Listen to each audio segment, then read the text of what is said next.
Bom dia pessoal, sejam bem-vindos a mais um vídeo. Hoje é domingo, né? Dia 13 de 7 de 2025. Muitas coisas acontecendo na economia. Taxação de Trump 50% sobre produtos brasileiros, por enquanto, né? Ele deu 20 dias para poder ter aí um acordo, né, entre Lula e Trump. Aí, por conta dessa taxação de 50% que afeta os produtos brasileiros diretamente, eu lembrei de um tema bem interessante, que é a inflação, né? Eu lembro que quando eu comecei a investir, ou até antes de começar a investir, eu não sabia o que era inflação. Eu falei, por que não falar sobre inflação, né?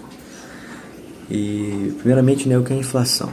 A inflação é um aumento generalizado de preços e de bens de consumo, né? Por exemplo, o aumento de gasolina, o aumento dos alimentos, né? O aumento da energia. Tudo que seja generalizado, no caso, é um geral de coisas aumentando ao mesmo tempo. Isso seria a inflação. Não é um aumento de uma coisa ou outra específica. São várias coisas ao mesmo tempo. E como é que ela afeta o empresário e até chegar ao consumidor? Porque existe vários tipos de inflação, né? Existe inflação de consumo, que no caso a inflação de custos, a inflação de demanda, existe a inflação estrutural, a inflação inercial, né? Então são vários tipos de inflação diferentes. Mas eu queria dar um exemplo bem simples para explicar como é que a inflação afeta o empresário até chegar no consumidor, certo? A gente pode começar falando agora de um empresário chamado Carlos, certo? Uma história fictícia. E Carlos, ele tem uma empresa de caneta, certo? Carlos, ele tem um custo de produção de cada caneta de R$2. E ele vende essas canetas a R$5, então ele tem um lucro de R$3 por caneta, certo? Acontece que no país onde Carlos mora, está tendo uma crise comercial, onde afeta diretamente a matéria-prima do seu produto. Que poderia ser o plástico, poderia ser o plástico, né? Acho que a caneta é o principal. O plástico é até a tinta que produz a tinta produzida, né, para fazer a caneta, né? E aumenta o custo de produção da caneta de Carlos. E ele não paga mais R$2 agora para produzir a caneta. Agora ele vai começar a pagar R$4 para produzir a caneta dele. Ou seja, se Carlos pagava 2 e vendia 5, ele pagando 4 e vendendo a 5, ele vai ter um lucro de R$1, certo? Então Carlos, como empresário, e ele precisa de um lucro para poder fazer a empresa dele rodar, ele pega e aumenta o valor da caneta dele para R$7. Assim, ele vai continuar recebendo os R$3 dele de lucro por caneta e vai repassar a inflação para frente, para o consumidor pagar. Eu acho que, não sei aí, mas aqui o café aumentou muito. E é mais ou menos assim que acontece, quando o preço do produto aumenta, do custo do produto aumenta, aí a empresa vai repassar esse valor para o consumidor, porque ela está pagando mais caro para poder pegar. Isso pode ser um exemplo de demanda também. Por exemplo, quando um país lá fora, no caso, quando uma demanda externa sobre um produto brasileiro, um exemplo, o café mesmo. Vamos supor que a demanda de fora para cá, para querer comprar o café brasileiro, ela está maior do que a oferta que a gente tem. Então eles estão pedindo muito mais do que o que a gente tem. Como tem pouco café e tem muita oferta, certo?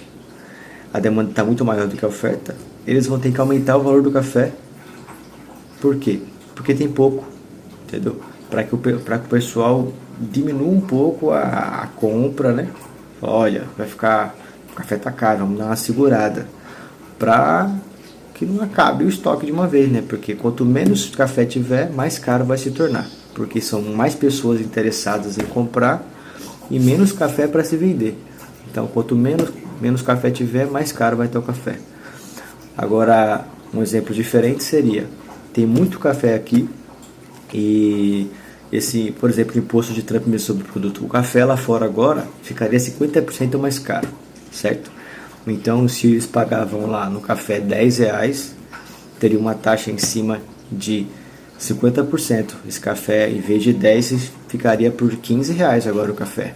Então ficaria mais desinteressante comprar o café lá do Brasil, porque o café do Brasil está muito caro. Pô, R$ 5 de aumento em cima desse café. Vou comprar o café de outro país que esteja exportando para cá também, que vai ser mais barato, certo? Aí acontece o que? Se o pessoal, a demanda diminui, vai sobrar mais café aqui. Então, se tem mais café sobrando, a gente não vai deixar o café estragar. A gente vai começar a vender mais barato para que ele saia. Aí o café aqui no Brasil ia ficar mais barato, certo? Com isso.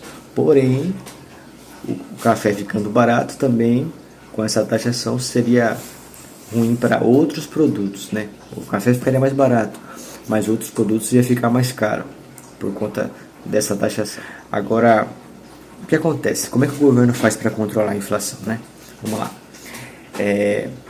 Quando a inflação começa a subir, os preços começam a subir, o governo, ele faz o quê? O Banco Central, ele aumenta o valor da taxa, certo? Que seria o quê? O valor dos juros, o valor do rendimento sobre o dinheiro quando ele está sendo investido no país, nos bancos, certo? Quando ele fala que a taxa Selic aumentou para 15% e ela estava em 10%, quer dizer que agora seu dinheiro vai render 5% a mais. Isso quer dizer o quê? Se ele está dizendo que a forma de controlar a inflação é aumentando a taxa, e que aumentando a taxa o rendimento vai ser maior, que é para poder equilibrar, né? Equilibrar a inflação, ele quer dizer o quê? Que a única forma do consumidor driblar a inflação é investindo nessa taxa que está aumentando e acompanhando a inflação, certo? Não é? Então vamos lá. Se a inflação aumenta e o rendimento aumenta, eu invisto. Vai ser mais interessante eu investir do que eu gastar. Porque da mesma forma que a taxa Selic aumenta, os juros de rendimento aumentam, os juros de cartão de crédito também aumentam. Vamos lá, primeiramente, vai ficar mais interessante. Os bancos aumentam a taxa. E como é que os bancos arrecadam dinheiro? Os bancos, eles arrecadam dinheiro através de juros, emprestando dinheiro.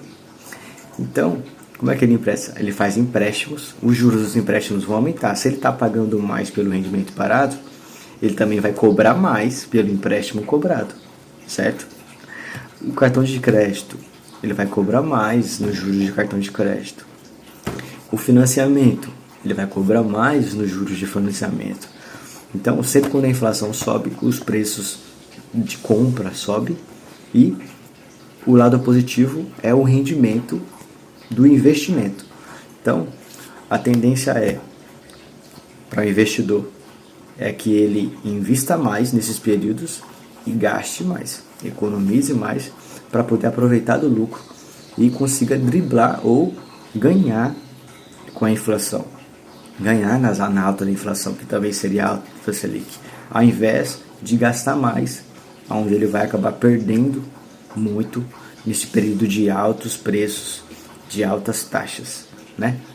Então, eu acho que eu consegui dar um exemplo sobre a inflação, como é que ela afeta.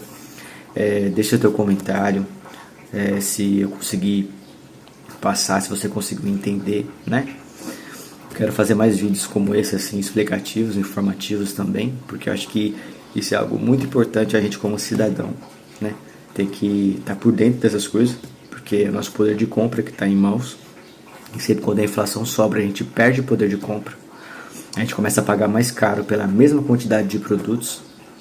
O que a gente comprava com R$ 100 no mercado, a gente começa a comprar a mesma quantidade de coisas pelo dobro do valor, ou pela metade a mais do valor.